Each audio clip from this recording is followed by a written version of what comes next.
ومن سيئات أعمالنا من يهده الله فلا مضل له ومن يضلل فلا هادي له أشهد أن لا إله إلا الله وحده لا شريك له وأشهد أن محمدا عبده ورسوله أما بعد. Puji dan syukur mari kita panjatkan kepada Allah Subhanahu wa taala yang memberikan kesempatan kepada kita agar bisa bertemu dengan bulan yang penuh berkah ini, bulan yang kita tunggu-tunggu, yaitu bulan Ramadan. Mudah-mudahan Allah Subhanahu wa taala memberikan kita semua taufik dan inayahnya agar bisa memaksimalkan ibadah di bulan yang berkah ini. Salawat dan salam semoga tercurah kepada Nabi kita Muhammad sallallahu alaihi wasallam beserta keluarga, sahabat, dan orang-orang yang mengikuti beliau hingga yaumul qiyamah. Baik para pendengar sekalian, ini adalah pertemuan pertama dari kajian yang insya Allah akan dilaksanakan secara rutin menjelang berbuka puasa di bulan Ramadan tahun 1441 Hijriah.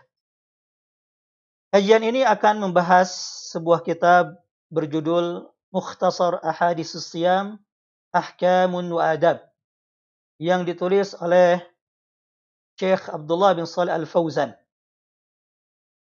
Buku ini berisi hadis-hadis seputar puasa, hukum-hukum dan adab-adabnya yang merupakan ringkasan dari buku lain milik penulis yang berjudul Hadis-hadis tentang Puasa.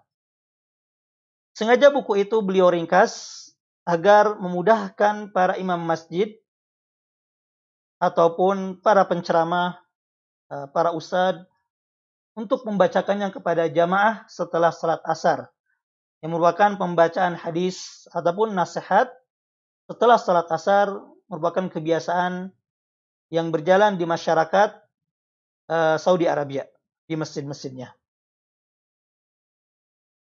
Dan kami adakan kajian ini insyaallah dalam rangka mencontoh para ulama yang juga memiliki majlis atau buku khusus yang dibahas secara rutin di bulan Ramadan, yaitu seperti kitab Majalis Syahri Ramadan yang berisi 30 ceramah Syekh Muhammad bin Shalih Al-Utsaimin, semuanya berkenaan dengan Ramadan. Kemudian ada juga Majalis Syahri Ramadan Al-Mubarak dan juga Ithaf Ahli Iman Bidurus Syahri Ramadan, kepunyaan Syekh Shalih Al-Fauzan. Juga ada Tanbihul Anam Bidurus Shiyam yang ditulis oleh Dr. Sa'ad Al-Hajri yang berisi 60 materi tentang Ramadan untuk dibacakan atau dikaji ba'da asar dan ba'da isya.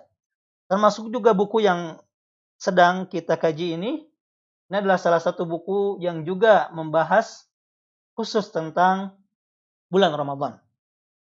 Dan tak kalah dari buku-buku yang tadi kami sebutkan, ada juga da'i di negeri kita yang menulis khusus tentang Ramadan.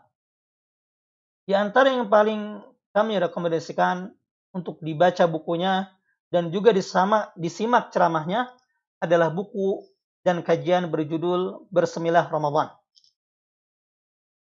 yaitu milik Ustadz Arman Halim Nar rahimahullahu ta'ala, seorang da'i dari Riau, alumni Universitas Islam Madinah, yang mungkin tidak asing lagi di telinga para pendengar sekalian. Sebelum kami mulai membacakan hadis-hadis tentang puasa Ramadan, terlebih dahulu akan kami bacakan secara singkat biografi penulis. Nama lengkap beliau adalah Abu Saleh Abdullah bin Saleh bin Abdullah bin Fauzan bin Ali Fauzan. Beliau dilahirkan pada tahun 1370 di kota Buraidah di daerah Qasim, Saudi Arabia. Beliau menamatkan SD pada tahun 1389 Hijriah. Kemudian beliau belajar di Ma'had Ilmi dan berguru kepada beberapa masyayikh, di antaranya adalah Syekh Saleh bin Ibrahim Al-Bulaihi, Syekh Saleh bin Abdurrahman As-Sukaiti, Syekh Ali bin Ibrahim Al-Dhali', Syekh Saleh bin Abdul Al-Muqbil, Syekh Hamad bin Hamad Al-Muhaimid, Syekh Fahad bin Muhammad Al-Musyaiqi, rahimahullahu ta'ala. Kemudian setelah itu, beliau belajar di Fakultas Syariah di Riyadh dan lulus pada tahun 1394 Hijriyah dengan predikat Mumtaz atau Cum Laude. Kemudian setelah itu beliau ditunjuk menjadi asisten dosen di Fakultas Syariah tersebut. Namun beliau tidak ingin melanjutkan di fakultas tersebut. Beliau setelah itu pindah ke Ma'had Ilmi di Buraidah dan di sana belajar tafsir, juga usul tafsir, fiqih, usulnya, perbandingan mazhab atau mazhab-mazhab kontemporer. Kemudian di sana juga beliau belajar nahwu, balaghah, sastra selama kurang lebih sekitar 18 tahun.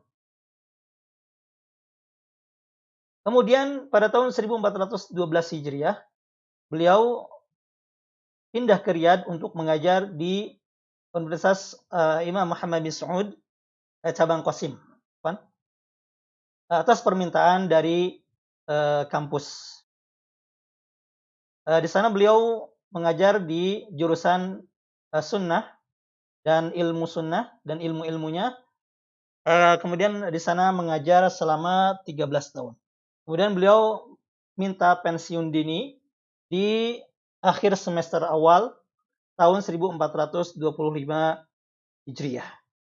Dan setelah itu beliau mengajar di masjid samping rumah beliau berbagai macam matan ilmu, baik itu akidah, hadis, ilmu hadis, fikih, usul fikih, nahwu, dan ilmu-ilmu yang lainnya. Beliau juga biasa mengisi daurah musim panas di Riyadh, Mekah, Madinah, dan kota-kota lainnya. Beliau ini termasuk seorang syekh yang produktif menulis. Di antara tulisannya yang sudah dicetak dan juga masyhur di kalangan para penuntut ilmu adalah Minhatul Alam fi Syarhi Bulughil Maram. Sebuah kitab berisi penjelasan kitab Syarh Bulughul Maram berjumlah sekitar 10 jilid. Kemudian ada juga Syarh Waraqat 1 jilid. Kemudian Mawridul Afham fi Syarh Umdatul Ahkam berjumlah 4 jilid. Syarh Umdatul Ahkam. Kemudian kitab yang kita bahas kali ini. Jadi demikianlah biografi singkat tentang penulis. Baik, kita akan mulai pembacaan kitab Mukhtasar Ahadits Siyam Ahkam wa Adab, atau ringkasan hadis-hadis tentang puasa, hukum-hukum dan adab-adabnya. Hadis yang pertama yang kita baca adalah hadis tentang hadis Ibnu Umar radhiyallahu taala anhuma tentang kewajiban puasa Ramadan dan beberapa hikmah. Ana Abdullah bin Umar radhiyallahu anhuma anna an-nabiy sallallahu alaihi wasallam qala. Diriwayatkan dari Abdullah bin Umar radhiyallahu taala anhuma bahwa Nabi sallallahu alaihi wasallam bersabda, "Bunyal Islamu ala khamsin, syahadati an la ilaha illallah wa anna Muhammadar Rasulullah wa iqamis salah wa ita'iz zakah wa hajjil bait wa shaumi Ramadan." Muttafaqun alaih. Diriwayatkan dari Abdullah bin Umar radhiyallahu taala anhuma bahwa Nabi sallallahu alaihi wasallam bersabda, "Bunyal Islamu ala khamsin." Islam itu dibangun di atas 5 perkara. Syahadati alla ilaha illallah wa anna Muhammadar Rasulullah. Yang pertama adalah bersaksi bahwa tidak ada ilah yang berhak disembah selain Allah dan bahwa Muhammad adalah utusan Allah. Wa iqamis salah, yang kedua adalah mendirikan salat, wa ita'iz zakah, menunaikan zakat, wa hajjil bait, melaksanakan ibadah haji ke Baitullah, wa shaumi Ramadan, dan puasa di bulan Ramadan. Muttafaqun alaih. Di sini diriwayatkan oleh Bukhari dan Muslim. Penulis menjelaskan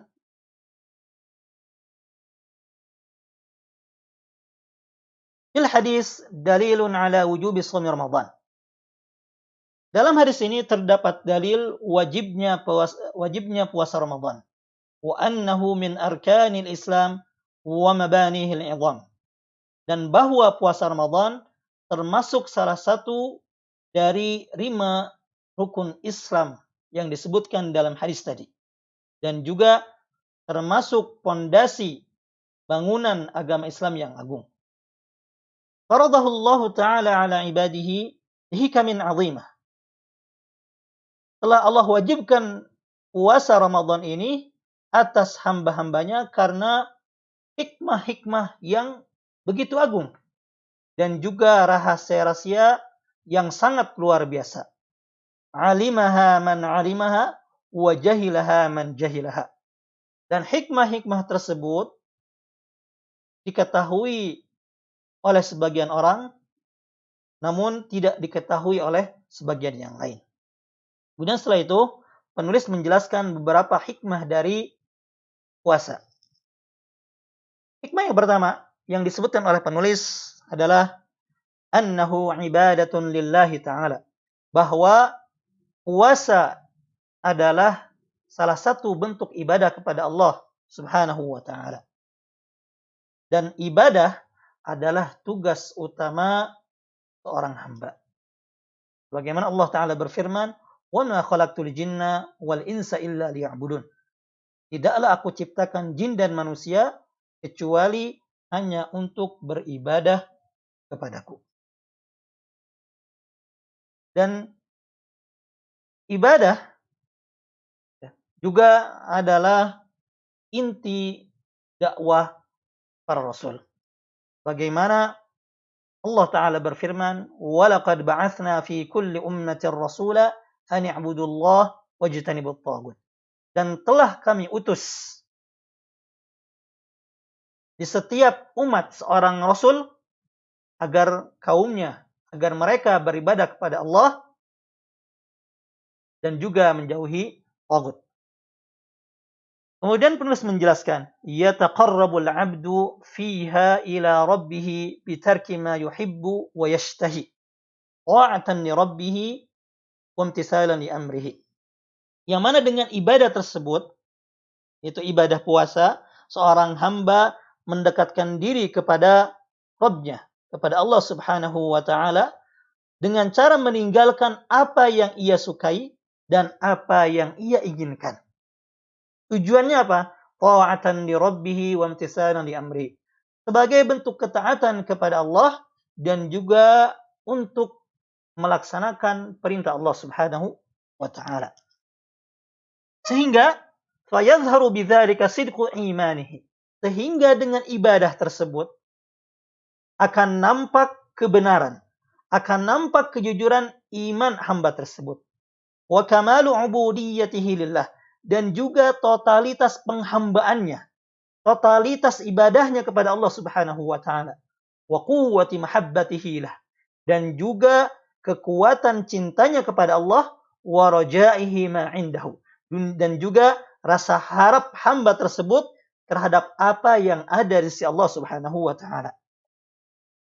Li'annahu 'alima anna ridha maulahu fi tarki syahawatihi. Karena hamba tersebut tahu bahwa ridha Allah, ridha Tuhannya itu ada manakala ia meninggalkan syahwatnya, apa yang ia inginkan. Faqaddama ridha maulahu ala hawah. Sehingga ia lebih mendahulukan ridha Allah daripada hawa nafsunya. Walihada fa inna katsiran minal mu'minin law duriba aw hubisa ala an yuftira yawman min Ramadan bila udhrin lam yaf'al. Oleh karena itu, banyak dari orang-orang yang beriman, kaum mukminin, seandainya mereka dipukul atau dipenjara agar mereka berbuka 1 hari saja di bulan Ramadan tanpa alasan, niscaya mereka tidak akan melakukan hal tersebut. Atau mereka tidak akan berbuka meskipun mereka dipukul atau dipenjara. Mengapa sampai demikian? Hal ini karena mereka lebih mendahulukan rasa takut kepada Allah, rasa cinta kepada Allah, rasa harap kepada Allah Subhanahu wa ta'ala daripada rasa sakit yang ia rasakan ketika dipukul ataupun dipenjara. Kemudian hikmah kedua yang disebutkan penulis adalah annahu sababut taqwa, bahwa puasa adalah salah satu sebab timbulnya ketakwaan, tumbuhnya ketakwaan, wa tazkiyatun nafsi bi ta'atillahi fi ma amara wal intiha amma naha. Jadi berpuasa ini adalah salah satu sebab takwa dan juga kesucian jiwa dengan taat kepada Allah Subhanahu wa taala, yaitu dengan menaati perintah Allah dan menjauhi larangannya. Dan ini adalah hakikat takwa sebagaimana yang disebutkan oleh para ulama. Itu mengerjakan apa yang Allah perintahkan dan meninggalkan apa yang Allah larang. Dan tujuan takwa adalah dan tujuan berpuasa adalah agar kita menjadi orang-orang yang bertakwa sebagaimana Allah taala berfirman dalam surah Al-Baqarah ayat 183, "Ya ayyuhalladzina amanu kutiba 'alaikumus shiyam kama kutiba 'alal ladzina min qablikum la'allakum tattaqun." Wahai orang-orang yang beriman, telah diwajibkan atas kalian untuk berpuasa sebagaimana diwajibkan kepada orang-orang sebelum kalian, la'allakum tattaqun, agar kalian bertakwa. Kemudian penulis menjelaskan tentang esensi atau hakikat dari takwa dan puasa. Wat taqwa jima'u khairid dunya wal akhirah. Dan takwa adalah inti dari kebaikan dunia dan akhirat. Wa kullu thamratin min thimaris siyam fahiya nashi'atun 'anit taqwa. Dan semua buah yang dihasilkan dari puasa sesungguhnya ia timbul karena ketakwaan. Jadi semua apa yang kita dapatkan dari buah puasa itu intinya adalah dari buah ketakwaan yang kita lakukan dari ibadah puasa. Kemudian hikmah ketiga yang disebutkan oleh penulis di antara hikmah puasa adalah habsun nafsi 'anis syahwat wa fitamuha 'anil ma'lufat. Di antara hikmah puasa adalah menahan diri dari syahwat dan menyapihnya atau menghalanginya, menghindarkannya dari kebiasaan-kebiasaan yang ia lakukan. Maksudnya, kebiasaan-kebiasaan sehari yang sebelumnya boleh menjadi tidak boleh ketika melaksanakan ibadah puasa, seperti makan, minum, dan jima. Wa tadyiqu majari syaitan minal 'abdi. Dan juga dengan puasa bisa mempersempit ruang gerak setan kepada seorang hamba. Kita tahu bahwasanya setan senantiasa menggoda kita, senantiasa membisikkan kejelekan kepada kita. Nah, dan dengan puasa ini, ruang gerak setan bisa diminimalisir. Itu dengan cara apa? Bitadyiqi majari at-ta'am wasyarab. Dengan mempersempit saluran makanan dan minuman. Sehingga fayad'ufu nufudhu syaitan wa taqillul ma'asi. Sehingga dengan berpuasa dan menyempitnya saluran makan dan minum, maka godaan setan dan pengaruhnya itu menjadi lemah. Sehingga maksiat pun menjadi sedikit. Dan dalam poin ini, penulis mengisyaratkan kepada sebuah hadis yang di dalamnya menyebutkan tentang salah satu keutamaan bulan Ramadan adalah wa tughallu syayatin. Atau setan-setan saat itu dibelenggu atau pintu-pintu neraka ditutup. Pada penjelasan kemudian hikmah keempat yang disebut oleh penulis di antara hikmah puasa adalah annal qalba yasfu, bahwa dengan berpuasa hati menjadi jernih, wa yatakhallalul fikri wadh-dzikr, sehingga ketika hati menjadi bersih, hati tersebut bisa digunakan untuk berfikir dan berzikir. Mengapa demikian? Li'anna tanawul syahawat yuqassil qalba. Karena memakan syahwat. Karena menuruti syahwat dapat menjadikan hati keras, wa yu'mi 'anil haq, dan dapat menjadikan mata hati buta dari melihat kebenaran. Nah, wasaum yahfadhu 'alal qalbi wal jawarih sihhataha wa quwwataha. Ya, dan dengan puasa ya, hati dan juga anggota badan akan tetap terjaga ya, kesehatan dan kekuatannya akan tetap sehat dan kuat. Kemudian hikmah kelima yang disebut oleh penulis di antara hikmah puasa adalah dengan puasa ma'rifatu ni'matillahi 'alal 'abdi bisyab'i warrayyi idza tadzakkara bis-siyam al-akbad al-ja'i'ah minal fuqara wal masakin. Dengan puasa ya, seorang hamba bisa mengetahui nikmat Allah ya, atas seorang hamba berupa rasa kenyang. Jika dengan puasa tersebut ia ingat ya, perasaan atau apa yang dirasakan oleh para fakir dan miskin yang kelaparan. Sehingga ketika seorang yang berpuasa mengingat hal tersebut, fayashkuru rabbahu. Ia akan bersyukur kepada Allah. Wa yuhissu bi'alami ikhwanihil mu'damin. Sehingga ketika ia ingat ya, hal tersebut, yaitu rasa lapar yang dirasakan oleh orang-orang fakir dan miskin, ia akan bersyukur kepada Allah Subhanahu wa taala dan akan ikut merasakan kepedihan yang dirasakan oleh saudara-saudaranya yang tidak punya. Ya. Wan ni'amu yu'rafu qadruha illa bifaqdiha. Dan perlu diingat bahwasanya nikmat itu tidak bisa diketahui nilainya kecuali jika kita kehilangan nikmat tersebut. Kita akan merasakan betapa butuhnya kita dengan makanan ya ketika kita lapar sementara makanan tidak. Ya. Kita akan merasakan betapa nikmatnya kita dekat dengan orang tua. Ya. Namun terkadang ya sebagian orang ya, akan merasakan nikmat tersebut ketika orang tuanya tiada. Dan seperti itulah. Kemudian faidah ke-6 atau hikmah ke-6 dari puasa yang disebut oleh penulis adalah ma yatarattabu alaihi minal fawaid as-sahihah allati tahsulu bi taqlilit ta'am. Bahwasanya puasa bisa menghasilkan manfaat kesehatan ya, atau puasa bisa memberikan manfaat kesehatan yang timbul atau yang dihasilkan dari mengurangi makan, menyedikitkan makanan. Dan juga wahifdzu sihhatil badan dan juga menjaga kesehatan badan bitartibi awqatil wajibat dengan mengatur waktu makan. Wa irahatu jihazil hadmi muddatan muayyanah dan juga mengistirahatkan organ pencernaan untuk sementara waktu.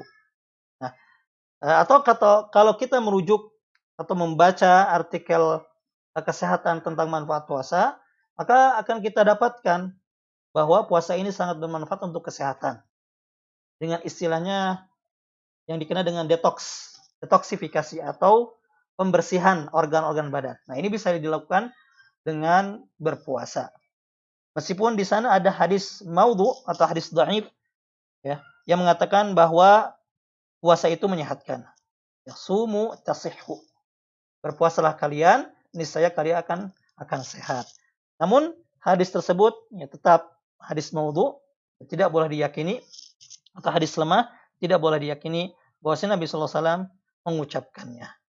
Namun tidak mungkiri bahwa puasa memiliki manfaat kesehatan yang bisa dirasakan oleh kita. Kemudian penulis menjelaskan, wabil jumlah, secara umum, fahukmus siyam azimah, wa fawaiduhu kathirah. Hikmah puasa sangatlah besar dan manfaatnya juga sangatlah banyak.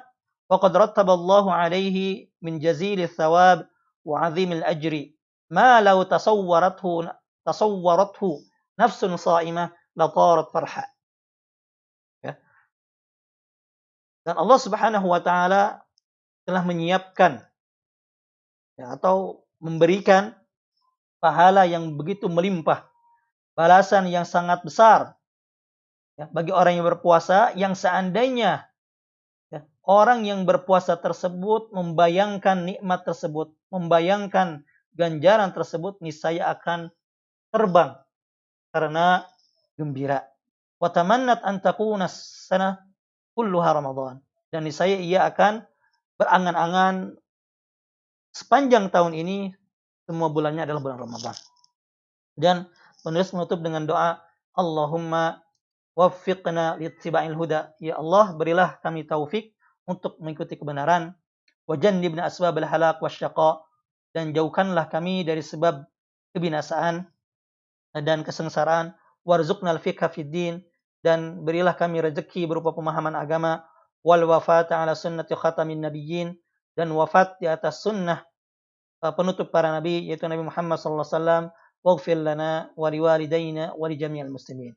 Dan ampunilah kami, kedua orang tua kami, dan juga seluruh kaum muslimin. Demikian kajian kita pada sore hari ini. Mudah-mudahan bermanfaat. Insyaallah kita sambung di pertemuan sebelumnya. Pertemuan berikutnya insyaallah apa? Kita tutup dengan kafaratul majlis. Subhanaka Allahumma hamdik, asyhadu an la ilaha illa anta, astaghfiruka wa atubu ilaik, wa akhiru da'wana alhamdulillahi rabbil alamin. Assalamualaikum warahmatullahi wabarakatuh.